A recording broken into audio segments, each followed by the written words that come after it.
Une perte de poids inexpliquée, des sueurs prolongées, une petite fièvre, une fatigue, tout cela peut révéler certaines formes de cancer qu'on appelle le lymphome.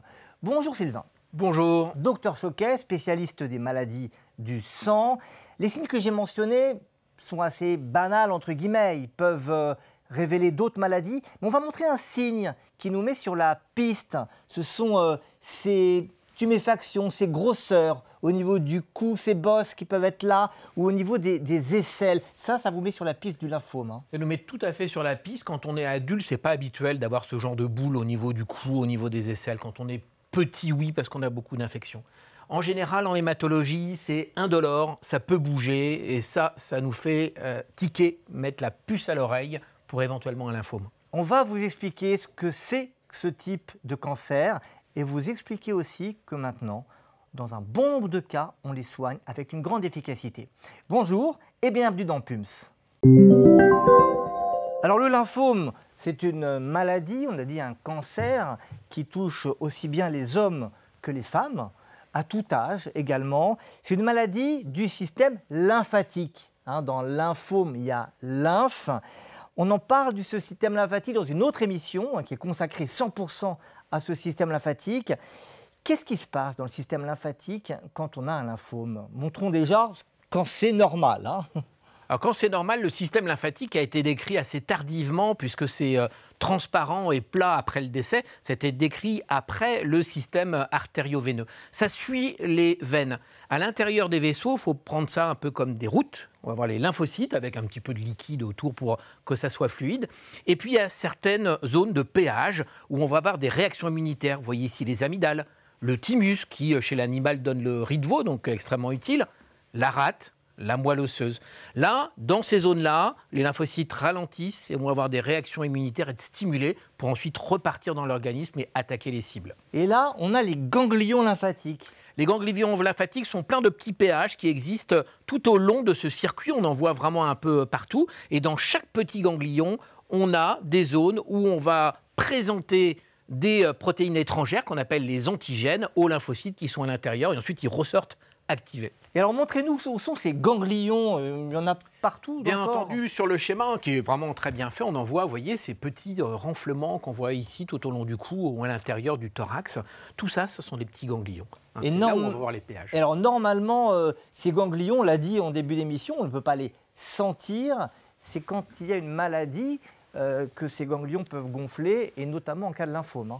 Exactement. Alors, ça peut augmenter quand il y a une infection, ça peut augmenter quand il y a un cancer solide, et ça peut augmenter quand c'est un lymphome.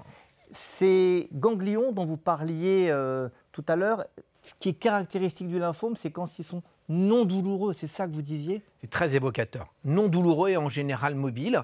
Les cancers solides, en général, c'est fixe, et les infections, c'est douloureux. Et donc, quand ces ganglions grossissent, c'est le témoin qu'il se passe quelque chose et que le système lymphatique ne fonctionne plus ou qu'il se passe quelque chose. Ouais. Hyperstimulé, c'est quand il y a une infection. Et par contre, envahi, infiltré quand c'est un cancer solide ou quand c'est un lymphome. Et infiltré par quoi? Des cellules cancéreuses, des lymphocytes? Exactement. Dans le lymphome, les cellules cancéreuses, ce sont les lymphocytes, d'où le nom lymphome, tumeur faite de lymphocytes. Alors on a parlé du lymphome, on va voir justement comment il se fabrique avec cette image qui vient du site d'une association de patients qui travaille donc sur cette pathologie, sur ce lymphome. Expliquez-nous comment se crée ce lymphome. Bien sûr, l'association, c'est ELI qui regroupe tous les patients français qui ont des lymphomes et de la LLC. Et la stimulation ici, en fait, il faut qu'au départ, à partir des cellules normales, en l'occurrence des lymphocytes, chez nous, il y ait des mutations. Venez avec nous, on va bien comprendre ce que vous nous dites. Ces cellules normales? Cellules normales, ce sont les lymphocytes ici. Et puis, il va y avoir une de plusieurs mutations qui vont rendre la cellule immortelle. Et quand elle est immortelle, elle va se diviser. Et c'est quand elle se divise ensuite qu'elle va pouvoir faire une tumeur. Il y a juste au début ces cellules immunitaires qui normalement inhibent et détruisent. Dans le lymphome, ça n'a pas fonctionné. Donc le cancer s'est développé par la suite. Et on va trouver ce type de cellules à l'intérieur des ganglions, c'est ça? Alors surtout à l'intérieur des ganglions, mais il faut savoir que le lymphome peut aller partout. On peut en avoir dans la tête, dans la peau, dans les poumons, dans le foie. et dans les ganglions, bien entendu. Alors, on a parlé du lymphome depuis le début de cette émission, mais en réalité, il y a des lymphomes. C'est vrai. Les lymphomes, historiquement, ont commencé avec le lymphome de Hodgkin. Alors, comme son nom l'indique, c'est Hodgkin qui l'a découvert. On était au début du 19e siècle. À l'époque, on appelait ça des sarcomes lymphocytaires. Le mot lymphome n'existait pas. Et il l'a décrit notamment parce que, bien sûr, il y avait des grosses boules, et c'était surtout au niveau du cou, donc c'était visible à l'époque. Et quand il regarde au microscope, il y avait des cellules énormes, alors qui ont été décrites après par Reed et Sternberg. On va voir ces images de... Ouais, voilà, la cellule vraiment monstrueuse, Reed Sternberg. En fait, il n'y en a pas beaucoup dans les Hodgkin, mais c'est elle qui est tumorale. C'est ça, une cellule de Reed Sternberg. C'est tout l'ensemble, l'ensemble, voilà, c'est ça. Vous voyez, elle est 5-10 fois supérieure en taille par rapport aux lymphocytes. Ça, c'est un lymphocyte. Ça, c'est un lymphocyte. Et ça, c'est Reed Sternberg. Exactement. Donc, Hodgkin, je voudrais même vous dire que c'était en 1832. Parfait. Ça a été décrit, vous le saviez ou pas? On avait révisé avant. On avait, pas dire de secret. Et donc, ça, c'est le lymphome de Hodgkin. Et il y a des lymphomes qui ne sont pas Hodgkin. Ouais. En fait, ce sont les plus nombreux. C'est juste historiquement, on a gardé ce nom lymphome de Hodgkin, qu'on a souvent appelé maladie de Hodgkin, mais actuellement c'est lymphome de Hodgkin, un terme consacré. Et tous les autres, on dit que ce sont des lymphomes non hodgkiniens. Mais c'est 95% des lymphomes, les lymphomes non hodgkiniens. Donc en fait, Hodgkin, il a bénéficié de son nom à la fois pour décrire ce qu'il a montré, et aussi il a gardé le terme Hodgkin pour les autres lymphomes. Ouais. Pourquoi c'est si important de distinguer les sous-types de lymphomes ? C'est essentiel, et puis les sous-types, ils augmentent ou ils diminuent au fil des années. Il y a l'Organisation mondiale de la santé qui fait des classifications, comme les cancers solides. Pour nous, c'est essentiel. Pourquoi on fait les sous-types ? Parce qu'en fonction de ce que l'anatomopathologiste va nous dire après la biopsie, on va dire celui-ci, je ne le traite pas, ou je le traite, et quand je le traite, d'une certaine façon, mais pas forcément comme le petit frère qui a un autre lymphome non hodgkinien. Vous nous dites que certains lymphomes ne se traitent pas ? Tout à fait. Il y a des lymphomes qu'on dit indolents, en fonction de l'extension. On a des critères qui vont nous dire celui-ci, je peux le surveiller, celui-ci, j'ai besoin de le traiter. C'est paradoxal, c'est un cancer parfois qui n'aura jamais besoin d'être traité. Donc le mot cancer, il faut bien comprendre, ce n'est pas forcément une catastrophe. On va pouvoir mourir de la grippe et pas mourir du tout, jamais être traité d'un cancer. Alors, un lymphome, c'est un cancer. Dans certains cas, il faut le traiter. Et ce qui est particulier avec le lymphome, c'est que ça ne s'opère pas comme on opère un cancer du poumon ou un cancer du sein, par exemple. C'est vrai, c'est une grosse différence. Quand on a des réunions pour décider des traitements en oncologie, il y a le chirurgien qui est là, le radiothérapeute et bien sûr l'oncologue. Nous, en hématologie, il y a les biologistes, il y a l'hématologue, très rarement le radiothérapeute. La chirurgie, radiothérapeute, celui qui fait les rayons. Voilà, les rayons X. Voilà. Donc, nous, les rayons X, pour le mettre déjà à traiter ça, c'est le lymphome de Hodgkin dont on a parlé. C'est tout. Et ça guérit ? Et ça guérit. Le lymphome de Hodgkin, c'est l'un des meilleurs cancers qui soit. On va guérir plus de 95% des cas. Quand c'est localisé, c'est chimiothérapie et rayons. Donc pour les autres lymphomes, un peu moins facile à traiter. Pas de rayons. Ouais. Donc quand il y a besoin de traiter, c'est pour la majorité d'entre eux de la chimiothérapie et souvent un anticorps, comme on voit ici en blanc. Anticorps, ça veut dire que vous allez vous parler d'immunothérapie. Exactement. Donc ça, c'est un anticorps. Hein. On en parle dans d'autres émissions.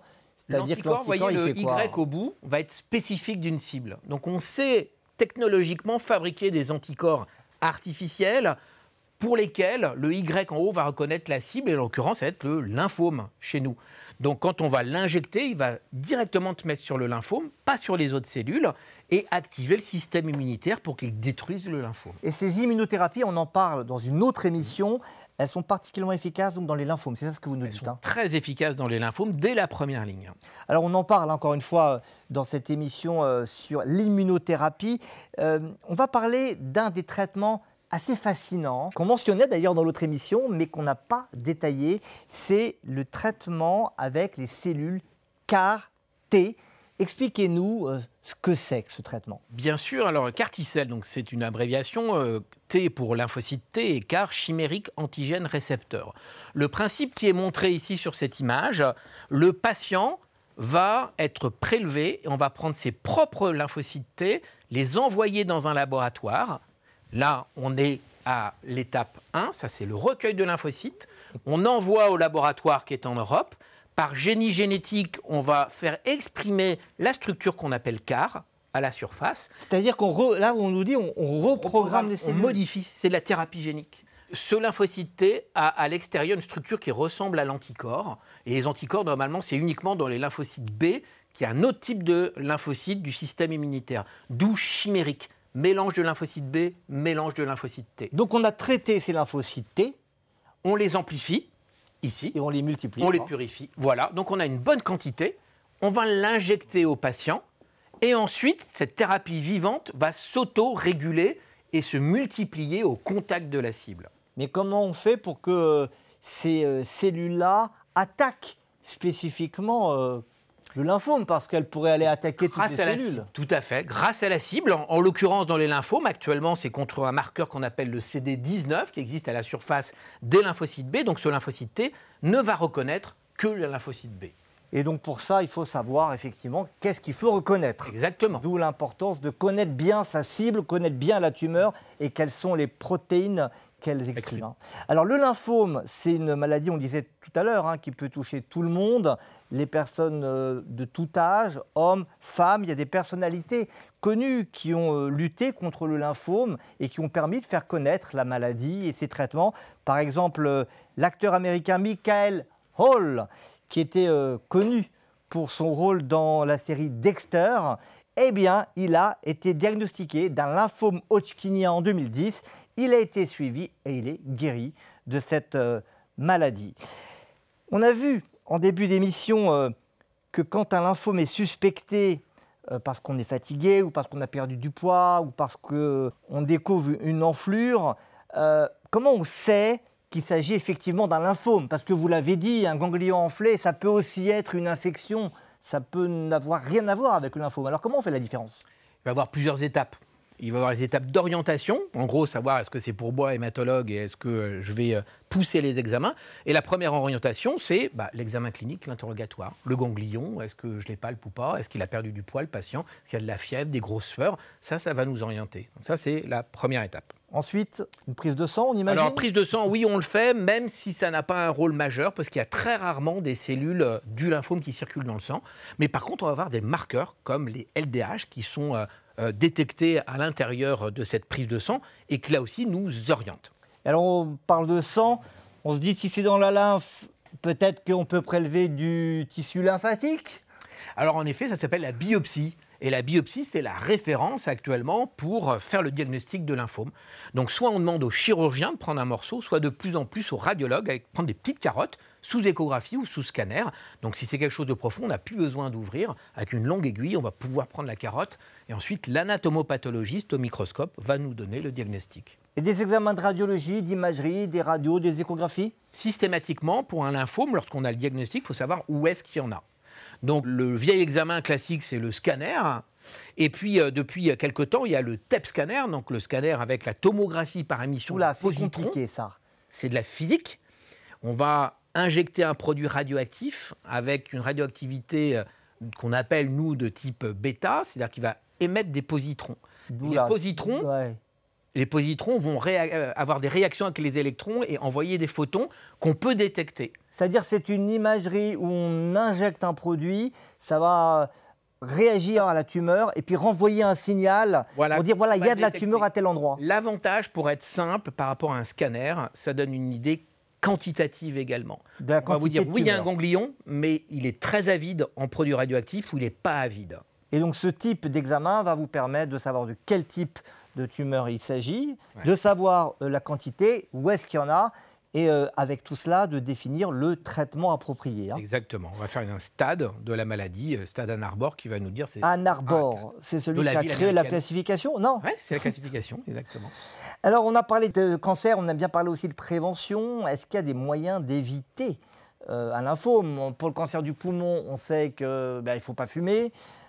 Pour éviter le cancer de la peau, il faut éviter la surexposition au soleil. Est-ce qu'il y a des choses à faire pour éviter le lymphome? Il n'y a pas grand-chose à faire pour éviter le lymphome, ce qui veut dire vous faites ce que vous voulez, c'est plutôt bien. Il y a tout de même deux exceptions. Il y a des lymphomes qui sont liés à l'immunosuppression, au VIH ou aux transplantations d'organes. Au VIH, il faut bien équilibrer le virus, le traiter. Surtout, n'arrêtez pas votre traitement si vous avez un VIH, parce que le risque de lymphome va être multiplié par 20 à 100. Donc ça, c'est le moyen meilleur chez le patient vivant avec le VIH, de ne pas avoir de lymphome. C'est important de le rappeler, parce que la maladie VIH, HIV C'est une maladie chronique et beaucoup de patients, malheureusement, arrêtent à certains moments leur traitement parce que finalement, ils se sentent bien. Ce que vous nous dites, c'est que un traitement bien pris anti-VIH, c'est un traitement qui va réduire les risques de lymphome liés au VIH. Très nettement. Et alors, la deuxième chose? La deuxième chose, donc, sont les transplantés d'organes. Là, c'est un peu particulier. On sait que la moitié d'entre eux sont liés à un virus très commun qu'on appelle l'Epstein-Barr virus, qui donne la mononucléose infectieuse. Et si régulièrement on dose la quantité de ce virus dans le sang, lorsque ça monte de trop, on peut donner un anticorps qui va tuer les cellules qui portent le BV et empêcher le développement du Ça, c'est très particulier. Ouais. C'est un cas particulier pour les personnes qui ont une transplantation d'organes, cœur, foie, rein, j'imagine. Donc un suivi que doivent connaître, bien sûr, les spécialistes. Merci beaucoup, Sylvain. Mais de rien, c'était un plaisir. Merci à vous de nous avoir écoutés. Bien évidemment, on le répète, si vous avez des symptômes bizarres, comme ceux que nous avons mentionnés, les sueurs, des ganglions qui arrivent au niveau du cou, de l'aisselle, derrière, eh bien, il faut consulter d'abord votre médecin traitant et puis ensuite éventuellement spécialiste si on va vers une voie de ce type de maladie. Et n'ayez pas peur parce que ça se soigne, ça se traite. C'est ce que vous nous avez dit aujourd'hui. Je confirme. Merci beaucoup de nous avoir suivis. On vous rappelle que PUMS, c'est ce que vous êtes en train de voir. Vous êtes sur la chaîne PUMS pour une meilleure santé. On est là pour vous aider avec plus de 60 experts, dont fait partie Sylvain Choquet, pour vous donner de l'information fiable, pour vous aider à vous orienter entre les bonnes, les mauvaises informations qu'on entend partout. PUMS, c'est la chaîne de référence en santé pour vous aider à vivre mieux et plus longtemps en bonne santé. Alors n'oubliez pas de liker, de partager, de vous abonner bien sûr et de commenter. À très vite.